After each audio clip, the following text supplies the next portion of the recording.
Hi, I'm Kamali, taking you through some of the things people are talking about and some of the stuff they're sharing around the world on NewsFeed today.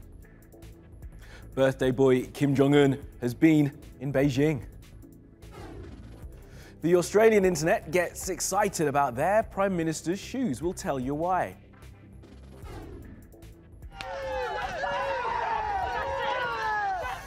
A yellow vest protester in France gets financial backing online for punching a policeman.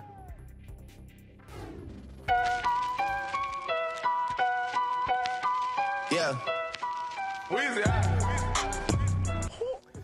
And an NFL superstar gets into trouble in Wednesday's Animals Doing Stuff. You know, they help each other.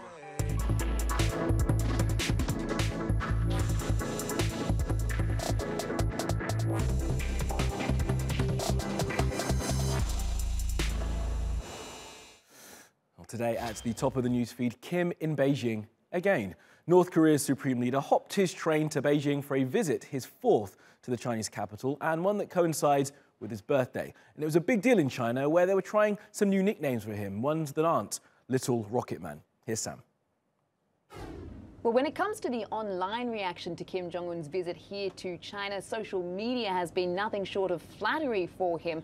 When talking about the North Korean leader, an editor for one of China's state media publications referred to him on his WeChat account as the millennial who commands the wind and the clouds. Of course, there's been a lot of talk about Kim Jong-un's visit here to China coinciding with his 35th birthday, and Chinese netizens have taken to social media to wish him a good one, saying that the fact that he's spending it here must mean a lot and goes to show the intimacy between him and President Xi Jinping. Now, people here in China often talk about Kim's age, and he's previously been referred to as a bad boy, an extraordinary millennial, and at times the most badass millennial in the world. And we've seen a lot of praise for Kim online during his visit, with some saying how successful he is at such a young age. There's also been a lot of talk about the relationship between China and North Korea, with netizens and state media both pointing out the huge role that China has to play in achieving peace on the peninsula. Well, that was Sam Vardis in Beijing. Let's take a look at some of the other things that have caught our eye on social media. Now, a man who hacked the accounts of prominent people in Germany has been arrested. He's 20 years old and stole and then published the personal data of politicians, journalists and musicians. He's said to have been acting alone, and the case is not being treated as politically motivated. That is despite the fact that no one from the far-right Alternative for Deutschland party had their details hacked. The United Nations have given Rahaf al-Qunun refugee status. Now, she is the young woman from Saudi Arabia who renounced Islam and fled her family seeking asylum in Australia. She said her life was in jeopardy. Her story set social media alight earlier this week. She's currently in UN protection in Thailand, and her case is being assessed by the Australian government. And sticking with Australia, Scott Morrison, the Prime Minister, is being given an online beating after his office published this image of him and his family on pm.gov.au. Now, people with more time than they know what to do with quickly pointed out that his trainers had clumsily been photoshopped, which is so strange. Then Sco Mo had his team replace the photo in the original post and posted these with some dirty trainers instead. And video of this 40-month-old bossing a hoverboard has gone viral out of China. She's called Long Xian and apparently found the board among her older bro's discarded toys. And then she started riding it, and then her parents started filming, and then they put it on the internet so we can all see.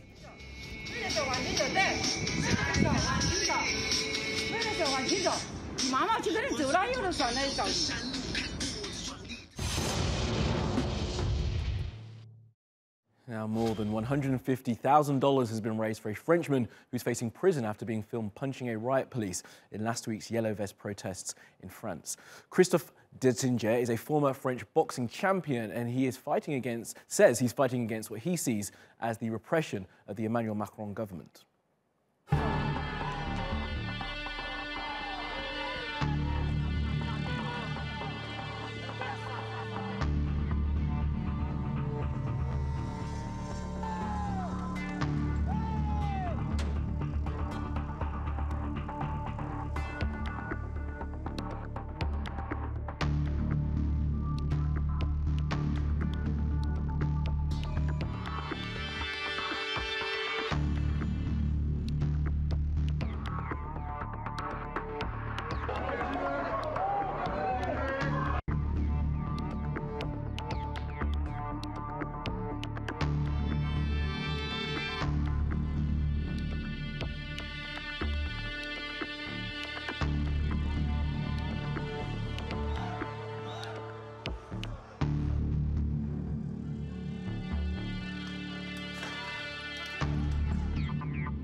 Now, new reporting says that the number of attacks by Jewish settlers on Palestinians living in the occupied territories has tripled in the last year. The region has been increasingly violent in recent years as the possibility of a two-state solution for Israel and Palestine recedes with every passing day.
And next up, people around the world are getting ready to celebrate the Lunar New Year. And in Vietnam, an ancient tradition is being practiced. Take a look. A sweet scent lingers in the air. Incense bouquets are a regular fixture in this village on the outskirts of Hanoi, where people have been making incense sticks for more than a century.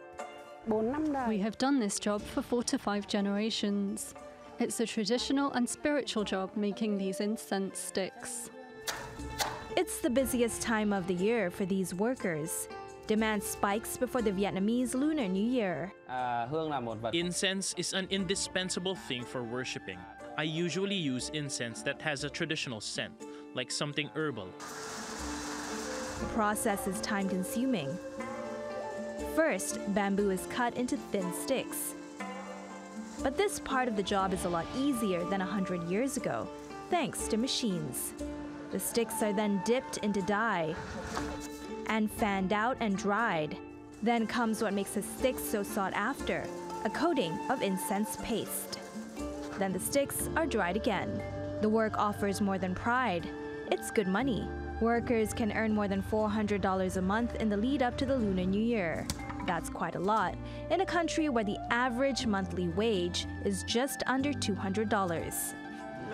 In the past, people were poor, but thanks to this job, many have gone to study in university. I'm also going to send my 2 children to university. Lita Liu says her children will keep the legacy alive. After university, they're hoping for the sweet smell of success when they join her in the incense business.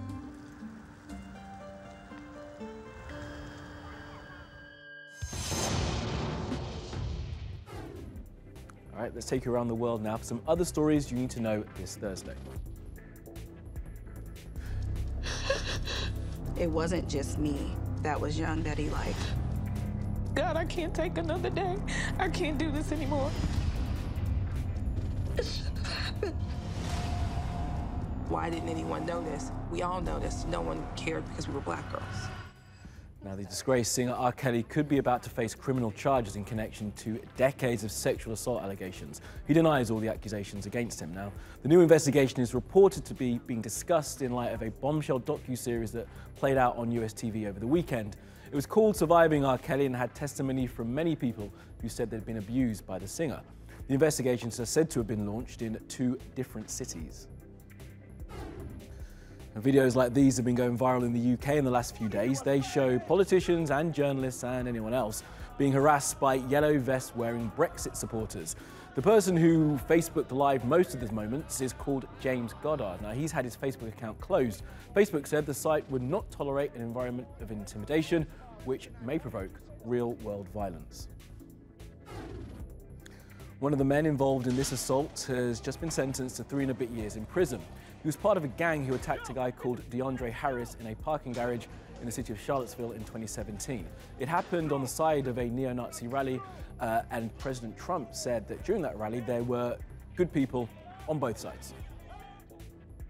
Long live the fridge! Long live the fridge! Now, there's legislation coming through the EU which will give consumers what's called the right to repair. It relates to home appliances that are outside their warranty and which may be more environmentally friendly to repair than replace. But there is debate as to whether it's better to replace an old appliance rather than replace it with one that is more accustomed to environmental standards of today.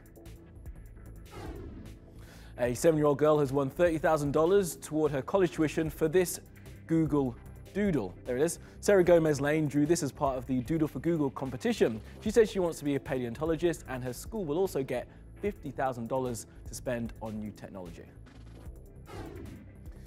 And this amazing video of a helicopter rescue in the Alps is being shared all around the internet. According to the Facebook post that accompanies it, a guy got injured on the mountainside and they called in the rescue. As you can see, the chopper pilot had to use some immense skill to put the nose of the craft in the snow and one ski down and avoid the rotor blades crashing. It's good work.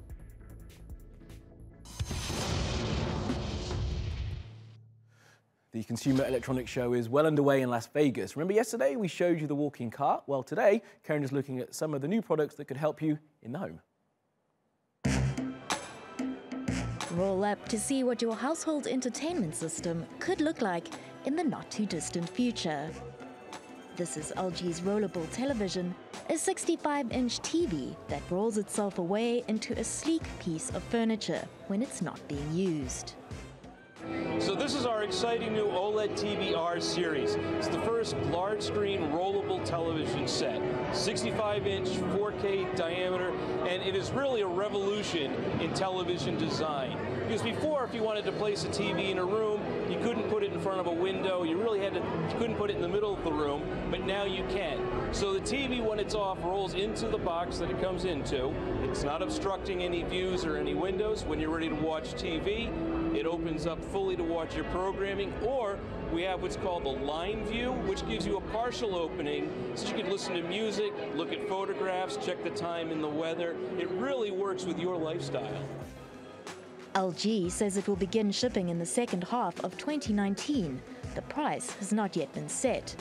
And that's not the only home improvement on show at this year's Consumer Electronics Show in Las Vegas. How about this for a water feature? What about a refrigerator that can plan your meals? A machine that will take care of your laundry? Or perhaps an oven that can bake bread from scratch? Smartphone and laptop makers are still well represented in Vegas. But this year, the focus is on how smart our homes are becoming. With this hoverboard designed to make FaceTiming hands-free, you could never ever have to go out.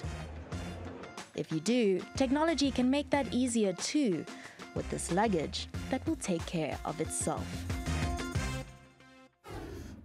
All right, and last up, we have a controversial animals doing stuff. Now, this Instagram is of someone who calls himself the real Tarzan, and it features him and the NFL star Odell Beckham. It's done more than 1 million views. As you can see, it's the two of them kind of messing around with animals at a safari park in Myrtle Beach in South Carolina. But PETA have written to OBJ to complain, saying the safari park where they filmed this had been violating a bunch of federal laws, something the park refutes. And the best stroke worst part is that moment when Odell Beckham recreates that famous catch against the Cowboys.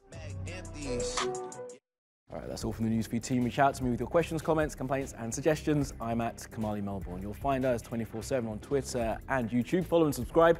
See you again tomorrow.